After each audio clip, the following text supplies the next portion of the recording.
நெற்றிக்கண் திறப்பினும் குற்றம் குற்றமே என்கிற நக்கீரனின் வாதம்தான் இந்து தர்மத்தின் அடிப்படை வேதாந்தம்.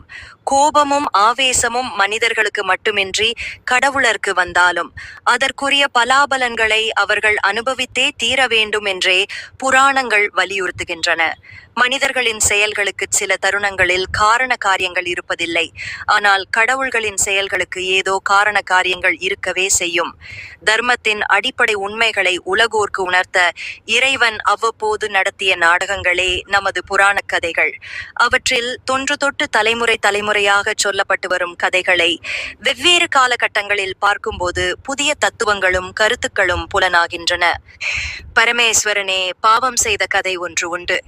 ஒரு யுகத்தில் சிவபெருமானைப் போல பிரம்மதேவனுக்கும் 5 தலைகள் இருந்தன. ஒருமுறை கைலாயத்துக்கு வந்த பிரம்மனை தூரத்திலிருந்து பார்த்த பார்வதி தேவி ஒரு கணம் சிவன் என்று தவறாக எண்ணிக்கொண்டாள். இதனால் கோபமடைந்த சிவபெருமான் தனக்கும் பிரம்மனுக்கும் தெளிவான வித்தியாசம் தெரிய வேண்டும் என்பதற்காக பிரம்மனின் 5 தலைகளில் ஒன்றை கிள்ளி எறிந்து அவரை நான்முகனாக்கிவிட்டார் என்பது புராணக் கதை. இந்த கதையால் பிரம்மா, சிவன், பார்வதி மூவருக்குமே இழுக்கு நேருமேயன்றி ஒப்புக்கொள்ளும்படியான உண்மை இதில் இல்லை என்று இந்த கதையை படிப்பவர்கள் விவாதிக்கலாம். ஒரே தலையுடன் இருக்கும் மனிதர்களில் ஒவ்வொருவரையும் சாதாரண மனிதர்களான நாமே தவறு செய்யாமல் தனித்தனியே அடையாளம் கண்டுகொள்ளும் போது அனைத்தும் உணர்ந்த அன்னை உமாதேவிகா தலை பற்றிய தடுமாற்றம் ஏற்பட்டிருக்கும். தன் கணவனின் தலைகளையும் பிரம்மனின் தலைகளையும் அடையாளம் தெரிந்து கொள்ள முடியாத அளவுக்கு அஞ்ஞானம் மிகுந்தவளா அன்னை பார்வதி என்ற நியாயமான கேள்விகள் இங்கே எழலாம். அப்படியே இருந்தாலும் அதற்காக சிவன் பிரம்மனது தலையை கிள்ளுவானேன்? தன்னிலிருந்து மாறுபட்ட தோற்றம் அளிக்க புதியதொரு தலையை பிரம்மனுக்கு தந்து அவரையும் ஆறுமுகமுடைய முருகப்பெருமானைப் போல் ஆக்கியிருக்கலாமே. அல்லது தன் தலைகளில் ஒன்றை குறைத்து கொண்டுதான் நான்முகனாக்கி ஒரு வித்தியாசத்தை ஏற்படுத்தி இருக்கலாமே என்றெல்லாம் வாதங்களும் கேள்விகளும் பிறக்க வழி செய்கிறது இந்த கதை. ஆதாரபூர்வமான சில புராண ஆராய்ச்சிகளின் அடிப்படையில் பிரம்மனின் தலை போன கதையின் பின்னணியில் அமைந்த தத்துவத்தை பார்ப்போம். பிரம்ம வைவர்த்த புராணம் 5 தலைகள் இருந்தன என்கிறது. நிலம், நீர், காற்று, நெருப்பு, ஆகாயம் ஆகிய 5 குறிக்கும் 5 தலைகள் அவை. இவற்றில் ஆகாயத்தை குறிக்கும் தலையே பிரம்மனின் எண்ணம், கற்பனை, உருவாக்கும் திறன், சிந்தனா சக்தி, அறிவு திறன் அனைத்துக்கும் உறைவிடமாயிருந்தது. சிருஷ்டியை தொடங்கிய பிரம்மனின் கற்பனை திறன் மேலும் மேலும் வளர்ந்து கட்டுக்கடங்காமல் சென்றது. புல், பூண்டு, புழு, பூச்சி, பறவை, மிருகம், மனிதன் என அவன் படைப்புகள் ஒன்றை விட ஒன்று உயர்ந்து உருவாக ஆரம்பித்தன.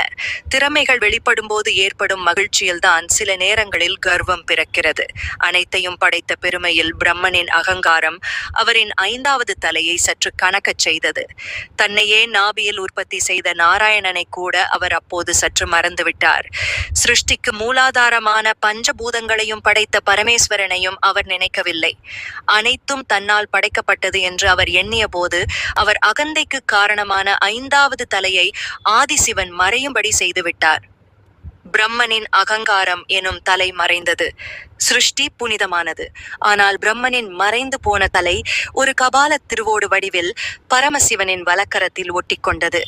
நன்மை கருதியே மகாதேவன் அந்த செயலை செய்தாலும் பிரம்மனின் ஒரு தலையை துண்டித்து மறையச் செய்ததால் பிரம்மஹத்தி என்ற பாவம் சிவனுக்கு ஏற்பட்டது. நீதி வழங்கிய நீதிபதிக்கே தண்டனை தரலாமா என்ற கேள்வி இப்போது எழலாம். தண்டனை எப்படி தர வேண்டும் என்பதில் கூட ஒரு தர்மம் அடங்கியிருக்கிறது. சிவன் நீதி வழங்கியிருக்கலாம். ஆனால் அவர் அகங்காரம் நிறைந்த பிரம்மனின் தலையை துண்டித்து தர்மம் தவறிவிட்டார். அதற்கான தண்டனையிலிருந்தும் அவர் தப்ப முடியவில்லை. பித்தன் சிவன் பிச்சையாண்டியாகி பிரம்ம கபாலத்தை கையில் ஏந்தி பிச்சை கேட்க புறப்பட்டார். உலகுக்கெல்லாம் படியளக்கும் ஈஸ்வரனே பிச்சைக்காரராக ஆகிவிட்டால் உலகிலுள்ள ஜீவராசிகள், மானிட ஜீவன்கள் உயிர் வாழ்வது எப்படி? படியளக்கும் பரமேஸ்வரன் பிச்சாண்டி கோலம் பூண்டது உண்மை. அவன் கையில் பிரம்ம கபாலம் திருவோடாக ஒட்டிக்கொண்டதும் உண்மை. ஆனால் பரமேஸ்வரன் எதை பிச்சையாக கேட்டான்? ஸ்ரீமன் நாராயணன் திருக்கோயில் கொண்ட பத்ரிநாத் எனும் இமயத்தின் புண்ணிய பூமியில் மகேஸ்வரனின் பிச்சை கரங்கள் நீண்டன. அங்கே தவம் புரியும் முனிவர்கள் தங்கள் கர்வத்தையும் அகந்தையையும் தானம் செய்து இறைவனின் கையில் திருவோடாக ஒட்டிக்கொண்டிருந்த பிரம்ம கபாலத்தை நிரப்பினார்கள். எல்லா காலத்திலும் எல்லா விதமான மக்களும் தங்கள் அகங்காரத்தையும் ஆணவத்தையும் விட்டொழிக்க வேண்டி ஈஸ்வரன் ஒரு அற்புத லீலை செய்தார். நாராயணனின் சங்கல்பமும் அதோடு சேர்ந்தது. பிரம்ம கபாலம் சிவபெருமானின் கரத்திலிருந்து நழுவி அங்கே ஓடிக்கொண்டிருந்த புனித கங்கையில் விழுந்தது. எல்லோர் ஆணவத்தையும் ஏற்றி எல்லோரையும் புனிதப்படுத்த இன்னமும் அது கங்கையில் மிதந்து கொண்டுதான் இருக்கிறது. பிறருக்கு புண்ணியத்தை தேடித்தரத்தான் ஒரு பாவம் செய்து தன்னையே பிச்சாண்டியாக்கிக் கொண்ட கருணாமூர்த்தி ஸ்வரூபம்தான் பிச்சாடனர் எனும் சிவரூபம். பல சிவாலயங்களில் பிச்சாடனர் மூர்த்தியை காணலாம். குறிப்பாக மதுரை மீனாட்சி அம்மன் கோயிலில் நுழைந்ததுமே பொற்றாமரை குளத்துக்கு முந்திய மண்டபத்தில் பிச்சாடனர் சிலை உள்ளது. திருநெல்வேலியில் ஆனித் திருநாள் உற்சவத்தின் போது இறைவன் பிச்சாடனர் வடிவில் கையில் கங்காளம் எனும் கால ஓடு ஏந்தி தங்க சப்பரத்தில் பவனி வருவார். அவரை கங்காளநாதர் என்று கொண்டாடுகிறார்கள். மக்கள் அனைவரும் பொன்னும் பொருளும் மட்டுமின்றி தங்கள் ஆணவத்தை அகங்காரத்தை தான் என்ற செருக்கை அந்த திருவோட்டில் சமர்ப்பித்து தங்களை புனிதப்படுத்திக் கொள்கின்றனர். இதுபோல் பல்வேறு சிவஸ்தலங்களில் நம்முடைய ஆணவத்தையும் அகங்காரத்தையும் நாம் விட்டுவிடுவதற்காக பிச்சாடனர் வடிவில் சிவபெருமான் அருள் புரிந்து வருகிறார். நமது உலகியல் ஆசைகள் மெதுவாக மறைந்து ஆணவம், பொறாமை, கோபம், குரோதம் போன்ற துர்க்குணங்கள் நம்மிடமிருந்து நீங்கி நம் ஜீவனெல்லாம் சிவன் நிறைந்திருக்க வேண்டும் என்பதே சிவபெருமானை வழிபடுவதன் தத்துவம். அந்த நிலையையே சத்துச்சித்து ஆனந்தம் என சைவ மறைகள் போற்றுகின்றன.